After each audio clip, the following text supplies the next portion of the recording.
Baik, kita kupas satu-satu. Ustadz mau cerita. Yang pertama tadi apa? Usia dan waktu. Baik. Menurut para ahli, ya ini bukan kata Ustadz, ini bukan kata saya, ini kata para ahli. Usia dalam apapun perbedaan dibagi 3. Yang pertama, usia 0 sampai 6 tahun itu adalah disebut dengan golden age atau usia emas. Kenapa dinamakan golden age? Di usia tersebut 0 sampai 6 tahun apa aja yang dimasukin ke kita itu jadi. Mau kita disuruh menghafal lagu, disuruh berlatih sesuatu, apalagi menghafal Quran. Walaupun kita nggak ngerti, kalau kita diterus-terusin di 0 sampai 6 tahun itu jadi insya Allah, karena disebut golden age. Kemudian yang kedua, ada usia 7 sampai 13 tahun. Nah, rata-rata di sini umur berapa? SMP kelas umur berapa ya?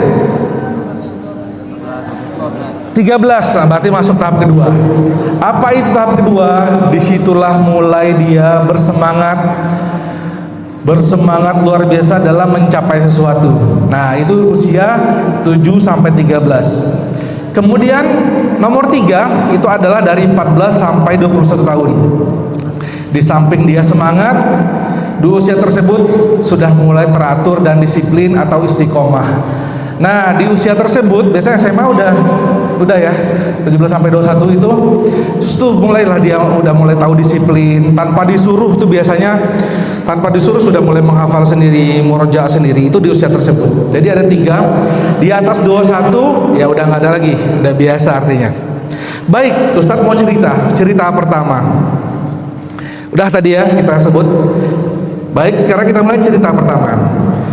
Dahulu kala, pada zaman dahulu, di daerah Kufah atau disebut sekarang Irak, di daerah Irak, ada seorang yang tua namanya Abul Hasan.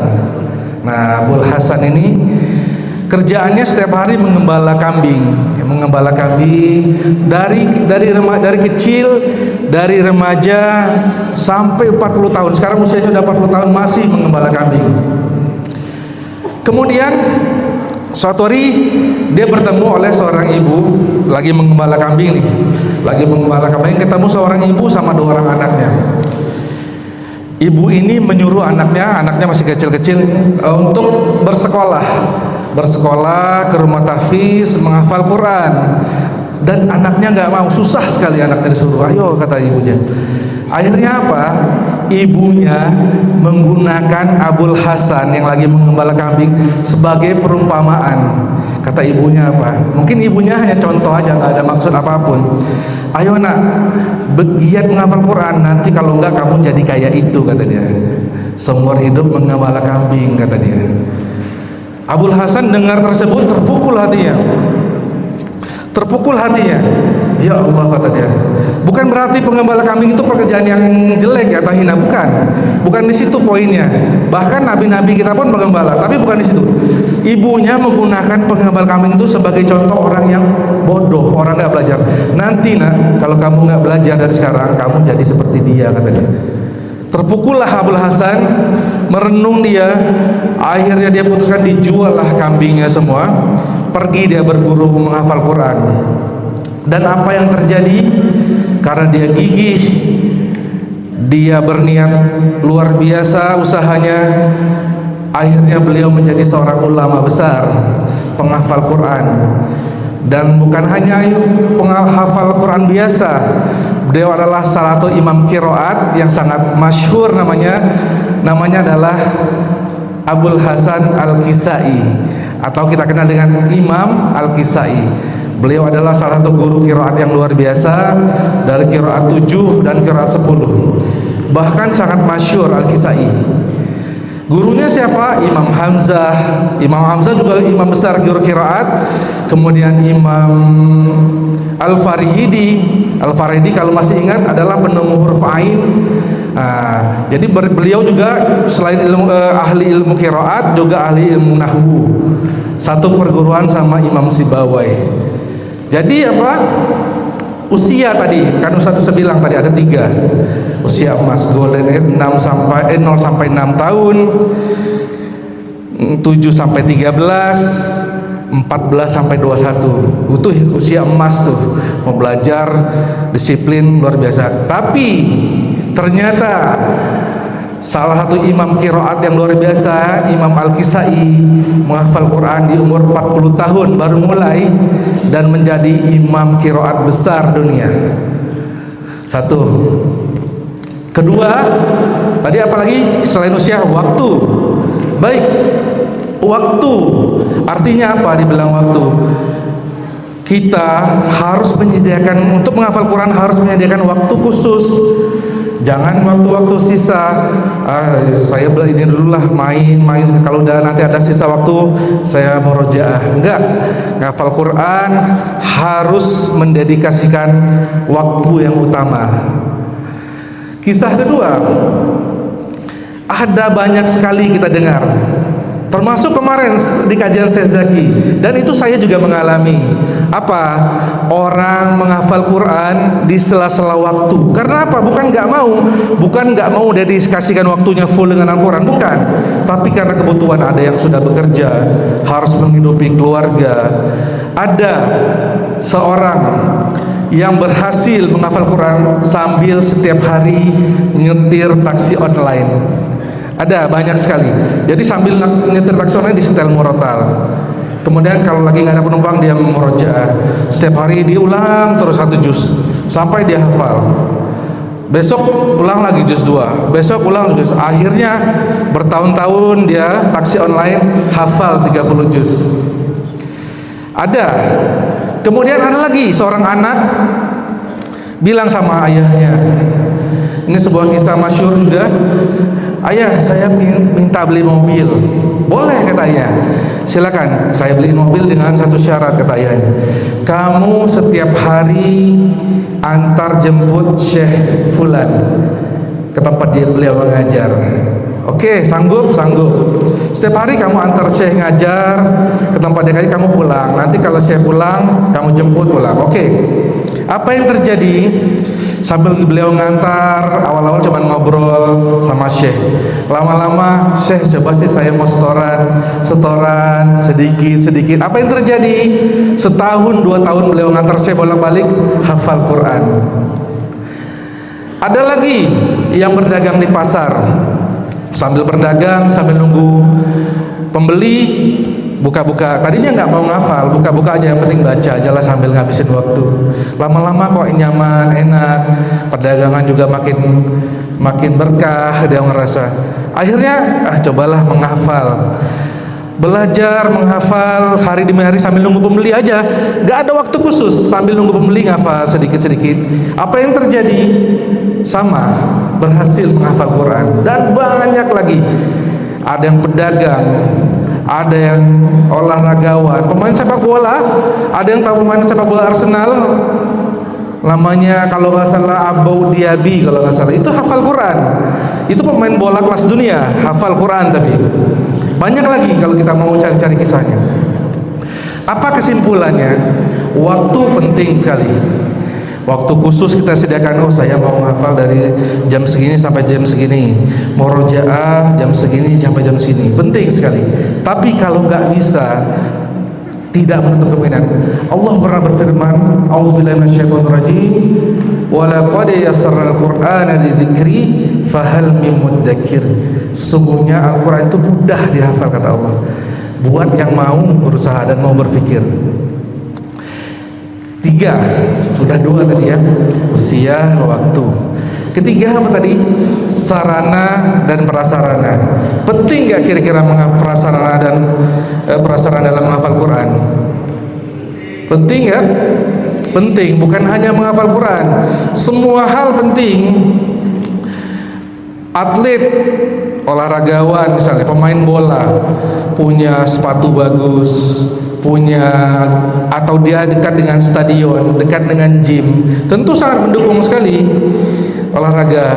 Atau atlet MMA misalnya, dia punya gym, punya samsak, punya pelatih yang bagus, itu sangat penting sekali. Tapi ada nggak tanpa itu semua orang yang berhasil juga? Ada nggak kira-kira? Banyak. Pemain bola Misalnya di Brazil itu Ronaldinho, ada yang kenal Ronaldinho nggak? Kenalan di mana? Jadi Ronaldinho itu ceritanya dia lahirnya di jalan, nggak pakai sepatu, nyeker dia, nggak pakai sepatu, nyeker main bola di jalanan dengan bola-bola, mungkin seperti anak-anak yang kemarin anak Takasus itu main bola dari kertas akhirnya mecahin TV itu. Jadi Ronaldinho juga sama, main di jalanan nggak pakai sepatu bisa. Yang bela diri juga latihan di gunung, nggak ada di gym. Begitu dengan Quran. Bahkan para ulama banyak berpendapat penghafal Al-Quran terbaik, nah, bukan terhebat ya, terbaik di dunia. Itu dari mana kalau ada yang tahu? Coba angkat tangan. Dari mana? Dari mana? Dari mana? Dari Palestina. Penghafal terbaik kata para ulama dari Palestina. Kenapa?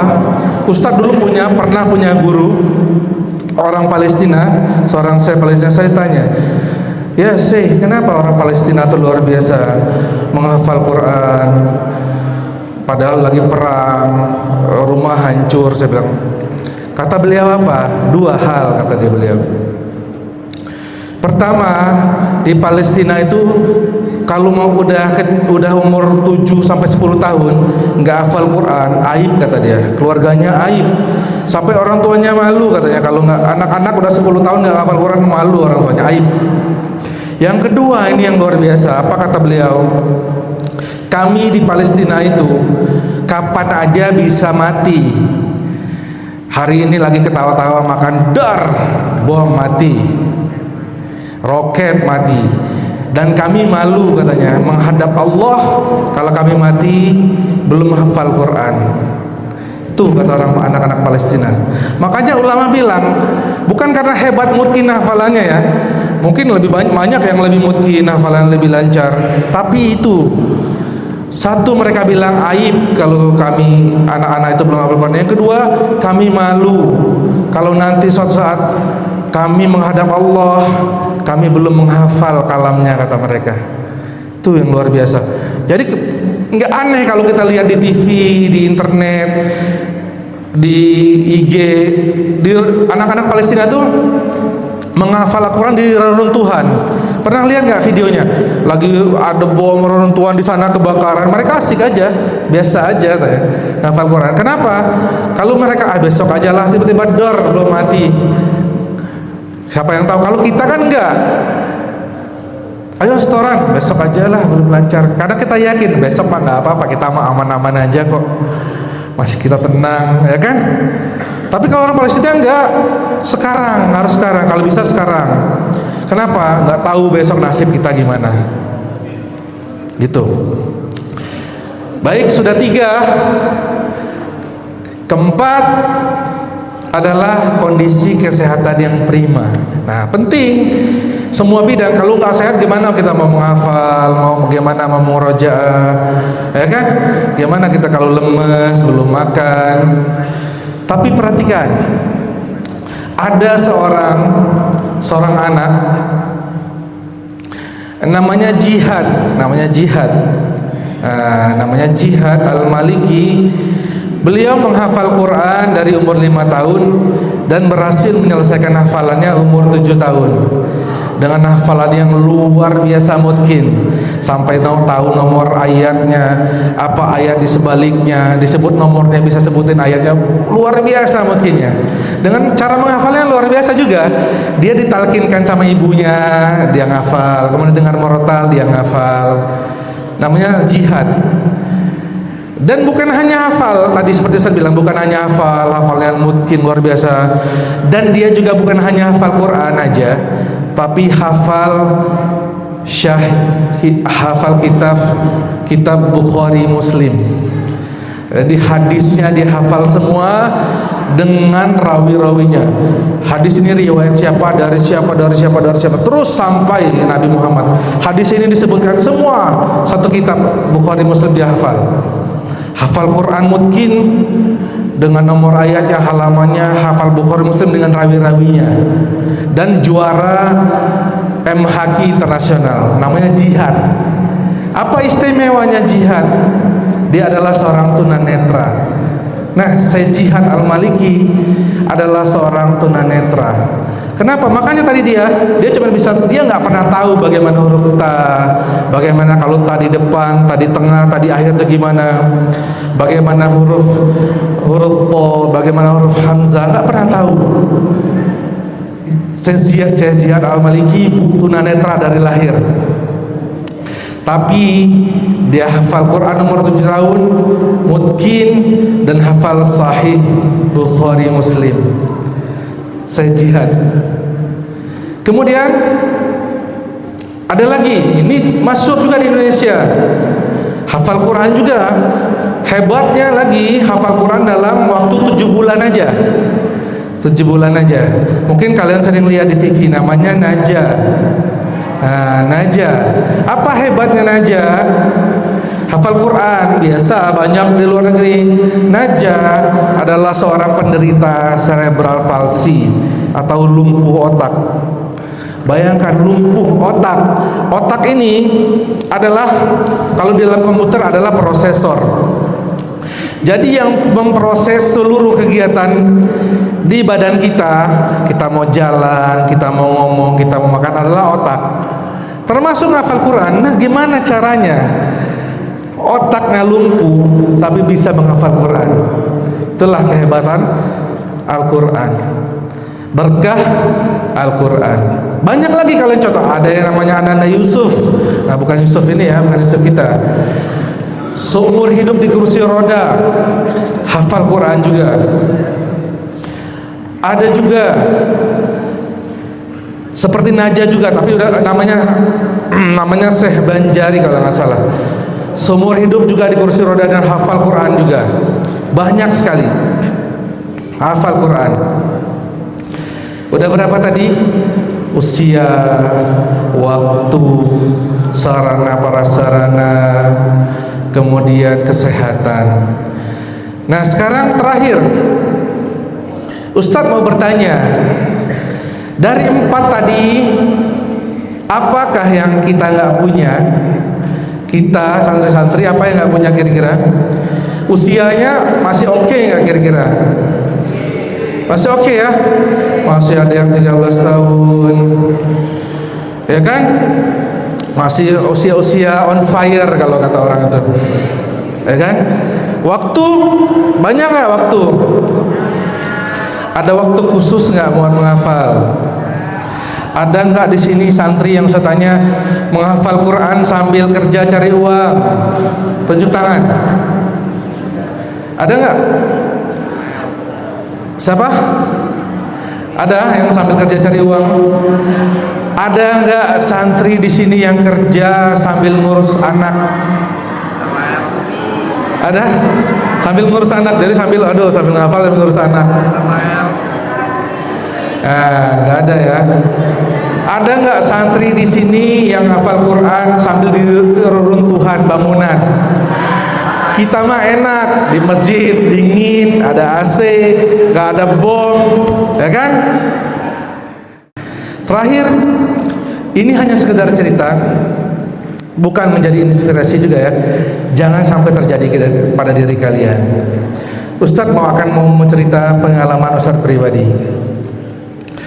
Ustadz sebenarnya menghafal Quran juga sama, sangat telat sekali, umur 30 sekian. Umur 30 sekian baru tobat. Dulu Ustadz adalah, kalau ada yang tahu mungkin Ustadz dulu anak band. Ustadz anak band dulu. Kalau mau lihat di YouTube boleh ada, masih ada sampai sekarang bandnya di YouTube. Dan Ustadz pernah tampil di SCTV, di TV One, di RCTI. Dulu Ustadz juara band nasional, kemudian ditarik label buat album. Kemudian Ustadz tampil di seluruh Indonesia, tur main musik, tur lah. Jauh sekali dari agama, apalagi Al-Quran. Suatu saat Ustadz pengen ngafal Quran, ya Allah, kayak sampai kapan? Sampai sekarang ya. mau ngafal Quran lah kata Ustaz kan. Gimana caranya ini? Udah berkeluarga akhirnya. Itu main band tadi kan umur 20-an tahun. Hampir semua band Indonesia Ustaz udah pernah satu panggung sama mereka. Hampir semua band Indonesia. Kemudian umur 30-an setelah berkeluarga, sampai kapan begini, Ustaz mau ngafal Quran. Daftarlah di halaqah Qurani dekat masjid. Nggak bisa apa-apa, benar-benar dari nol. Huruf ta, ngafal ta, apa itu hamas, nggak tahu apa hamas, ha sama ha nggak tahu, terbalik-balik, benar-benar. Akhirnya Ustadz karena berkah dari Allah baca di IG bahwa di Jakarta Pondok Syekh Ali Jaber membutuhkan operator audio dulu di studio. Wah, ini kesempatan, saya daftarlah Ustaz dulu operator studio dengan harapan yang sama kayak di Pondok Lila, mungkin kerja di media lah, di media. Tapi Ustaz niatnya beda. Ustaz mau jadi operator studio biar bisa langsung belajar Quran. Kenapa? Malu. Umur 30 tahun mau belajar di mana? Pondok nggak ada yang terima. Mau belajar di pondok di mana? Kan nggak ada. Mau belajar umur 30 tahun, mau mendaftar di mana? Akhirnya belajar di situ. Ustadz bilang sama Syekh, saya mau kerja di sini dengan cara saya boleh belajar. Oke. Tinggal di asrama. Bayangkan umur 30 tahun baru belajar Quran. Baru belajar Quran, tinggal di asrama, belajar dengan santri. Kadang malu Ustaz, kadang antri sama santri setoran kan jajaran dulu, santri ngatur, santrinya udah 12 juz, 10 juz, Ustaz baru mulai Al-Fatihah. 2 minggu belajar Al-Fatihah, malu sekali rasanya. Tapi udah bertekad. Akhirnya belajar sama Syekh Ali, belajar sama adik-adik beliau, termasuk yang beberapa kali kesini kemarin ada Syekh Anas, ada Syekh Muhammad. 2 tahun belajar Quran dari nol, dari belajar Al-Fatihah. Kemudian Covid, Ustaz akhirnya harus pulang ke Lampung, Covid, dan melanjutkan qadarullah karena tadi udah berniat sekali. Janik buka mendatangkan Syekh Abdul Qadir, bilang siapa yang mau belajar sama saya gratis. Mungkin mukirin sini sama. Akhirnya kami daftar belajar dengan niat cuma belajar aja, belajar serius. Yang lain masih muda-muda luar biasa, udah ada yang jadi guru pondok, ada yang lulusan pondok. Ini mantan musisi kucuk-kucuk mau belajar di sini, malu rasanya, maksudnya malu sekali, minder ketemu Ustaz Zikrullah, Ustaz Silmi, malu sekali rasanya. Apalagi sekarang udah ada yang lulusan Al-Azhar, itu kayaknya minder sekali Ustaz waktu itu. Tapi itulah kata Allah tadi, kalau barang siapa yang berniat, ikhlas, berniat, Allah tunjukkan jalannya. Setelah belajar, Syekh menunjuk, saya Ustaz udah mau pulang ke Palembang. Syekh tunjuk, kamu jangan pulang, kamu tetap di sini mengajar Quran. Akhirnya mungkin nggak sehebat Imam Kisai ya, umur 40 tapi terjadi Imam Quran. Ustaz belajar umur 30 sekian ya, berdiri di sini tetap mengajar Quran. Alhamdulillahirabbil alamin. Terakhir, apa yang mau jadi inspirasi, menjadi pelajaran buat kita? Kita punya semua. Kalian gak perlu kayak Ustaz harus jadi umur 3, nanti aja lah Ustaz, nanti aja umur 30 belajarnya. Jangan. Kalian umur 30, kalian masih muda belajar. Ada kesempatan. Ustaz dulu harus tinggalin keluarga ke Jakarta, sambil kerja. Kadang waduh nggak konsen di Lampung, pulangnya sebulan sekali, sambil ngajar, sambil merekam operator studio. Nggak harus tinggalin keluarga, kalian di sini tenang. Ada guru-guru yang membimbing luar biasa, ada syekhnya, ada Syekh Zaki, ada mukrin kadim-kadim ala dari Mesir. Tempatnya nyaman, AC, udah tenang, sehat semua, umur ideal, nggak perlu mikir-mikir apa yang saya bilang. Ayo mari, yang selama ini masih lengah, masih santai-santai, lebih semangat lagi insya Allah. Terlebih lagi sebentar lagi bulan Ramadan. Bulan Ramadan adalah salah satu julukannya adalah Syahrul Quran. Artinya kita lebih fokus lagi dengan Al-Quran. Ulama-ulama kalau dalam bulan Ramadan itu udah tinggalin semua, yang hadis yang aja tinggalin, fokus dengan Quran. Imam Syafi'i katanya dalam bulan Ramadan itu khatam 60 kali. Artinya dalam satu hari khatam 2 kali. Luar biasa. Jadi pesan Ustaz terakhir, mari kita sama-sama lebih semangat, lebih istiqomah dengan Al-Quran. Semoga kita diridhoi Allah dalam barisan penghafal Quran, insyaallah, amin ya rabbal alamin. Maulana Syekh pernah berkata, Al-Quran itu Allah yang jaga. Dengan atau tanpa kita, Al-Quran akan terus ada. Al-Quran terus ada yang jaga. Nggak ada kita yang hafal Quran, nggak ada masalah. Allah nggak rugi, Quran nggak rugi. Allah gantikan dengan orang lain. Tapi pertanyaannya, di mana posisi kita? Mau ada dalam barisan menghafal Quran ataukah enggak? Barakallahu fikum wa fina jami'an. Kita tutup dengan kafirul majlis. Subhanakallah wa bihamdika, asyhadu an la ilaha illa anta, astaghfiruka wa atubu ilaik. Assalamualaikum warahmatullahi wabarakatuh.